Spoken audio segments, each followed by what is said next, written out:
All right, so we have been battling this whole pothole situation this year. I think much earlier typically than we do, but it's because, of course, that weather has been going crazy, freeze, thaw, thaw, freeze, and it's been making roads terrible everywhere across the island. So it was pretty interesting to read that a team of researchers here at Montreal's École de technologie supérieur are actually working. I'm like, why did it take so long for someone to try to fix this? To try to figure out how we can maybe make this or make the situation a little more tolerable, I guess, is a fair way to put it. They have recreated a huge chamber that replicates how freeze and thaw cycles impact pavement. And we're going to talk to, I guess, to try to figure this out, to Alan Carter, who's Dean of Research and a professor there. Mr. Carter, thanks for your time this afternoon. Did I explain this right? Is that how you do this? You have this giant chamber and you're recreating basically what the weather does to the city every day as far as the asphalt goes? That's just part of the lab, but yes, we have like a big indoor facility in which we will be able to create, freeze thaw and high temperature or very low temperature, yes. And how is that going so far? How far along are you in this? It depends on which part. The pavement is there. The environmental chamber is not there yet. So we did not do any freeze-thaw cycle so far. We did freeze-thaw cycle and any of those stuff at smaller scale, on smaller specimen and stuff like that. But full scale, we didn't do any test yet. And from what you had done up until now, what have you learned? We've been doing research on pavement and freeze-thaw cycle and stuff like that for over 20 years.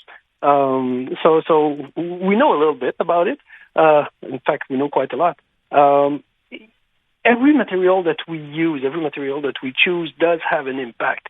Contrary to what people believe, the roads are actually pretty well built. But there's a lack of maintenance. So there's a bunch of holes of cracks and everything in which the water goes in. And then with freeze-thaw cycle, they just expand and explode. So we know that. We know how to do it so it won't happen again. Okay, well, here's my question, because I remember, as I said, we've been dealing with this. You're talking about having done this for 20 years. That's how long we've been dealing with this, here. And someone always brings up the point, and I think it's fair. How is it that on our side of the border, right up until you get to the border, the roads are terrible? As soon as you cross over into New York or into Vermont, it's like you're driving on glass even in the winter. Is that all about maintenance, or is that perhaps to some degree about how the roads were originally constructed? I would say it's 95% maintenance. Most of the materials that we use on our side on the border, the techniques that are used, the methodology and everything, it's very similar. In some cases, it's exactly the same. But we have a lack of maintenance. We haven't been doing proper maintenance for basically forever. So that's the big difference. What does that mean? Is that, first of all, is that about money that we don't do this? Or what would be the reason not to do this?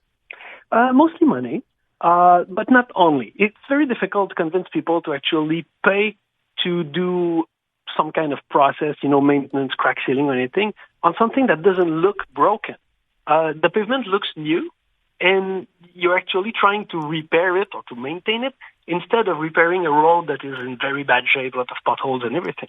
People prefer that we actually repair the bad road, but that's not a good choice.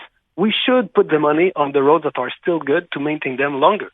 So it's money, but there's a political, basically, decision also. Okay, I'm confused. If you take a road now, and if you're saying our roads are pretty much done the same way as they are, as I said, across the border. Yes. I remember someone bringing up a story, maybe just a few years ago, suggesting that our roads don't have as much depth as far as asphalt go. Whatever it is, 1 inch versus 2 versus 3. Other roads do. They spend the money to do them that way at the outset. We don't, and then we just figure it's cheaper because then we'll just fix them when we need to, which kind of ties into your idea of we're not maintaining them. Can that be? Is that part of the problem from what you've seen? In a few cases, yes. The highways that we have, the high traffic roads, the thickness of the asphalt layers and everything, it's about the same. For municipal road, yes, it's true that some of them are very thin and there's not much on it, so they break faster. But we do have a very big network, so we had to stretch every dollar to pave more roads. We're at a point where we should decide, do we need all those roads paved? Because there's not enough people actually in Quebec to pay for the network that we have. So what would we do instead? You just leave kind of like a gravel road, or what are you saying? Yes, yeah, but we can stabilize those. So gravel road has a pretty bad rep. Everybody thinks, there's a lot of dust and it's not comfortable and everything. We're able to do modern gravel road, which are stabilized, so there's no dust or almost no dust. And the maintenance of those is a lot cheaper, and it's not a problem. That exists. Oh, where does that exist? This is quite interesting. Not in Quebec. Yeah, well, there you go. Have you seen this, though, in other parts of the world, that these things work? Oh, yes, they do work. There's a bunch of those. In warmer climate, there's a lot more, of course. But there's a bunch of techniques, very thin techniques, something called like chip seal or microsurfacing, that can be done. Look at that as basically paint with rocks in it. Okay, so it's very thin. And you can put that on the surface of even your gravel road. And that actually make them waterproof and everything, and it's very good. And that material has been used in countries where the climate is very similar to ours. And it does last. It's not as long-lasting as a normal asphalt road, but it's good. Why aren't we doing this? Money, eh? But it sounds like it's less expensive than actually building an asphalt road. It is. Right? But you have to take the political decision to do it. That's one thing. You have to be willing to take a chance with something that we have not done here before. And after that, there's no real good reason for us not to do it. Okay. People listening to this are going, this makes perfect sense. It works other places in climates, because that's always an issue, right? They should be in climates similar to ours to work. Yet we've not ever done it. I mean, do you think we will eventually get around to doing this? I mean, if people complain loud enough and long enough about the potholes, is it going to change? Yeah, I think we're getting there very slowly. As I said, we've been doing research on this for over 20 years, and people start to listen. I think it's getting there because we don't really have a choice now. The network is such in bad shape that we have to try something different. And I think more people are willing to take chances with things that may or may not work, but in some cases, we don't have much to lose. Well, let's hope someone's listening. I very much appreciate your time. Interested to see how your project works out. Thanks so much. Thank you. Alan Carter, Dean of Research and Professor at right here in Montreal at the École de technologie. I don't, to hear that would even sort of risen to the sort of top of mind for me.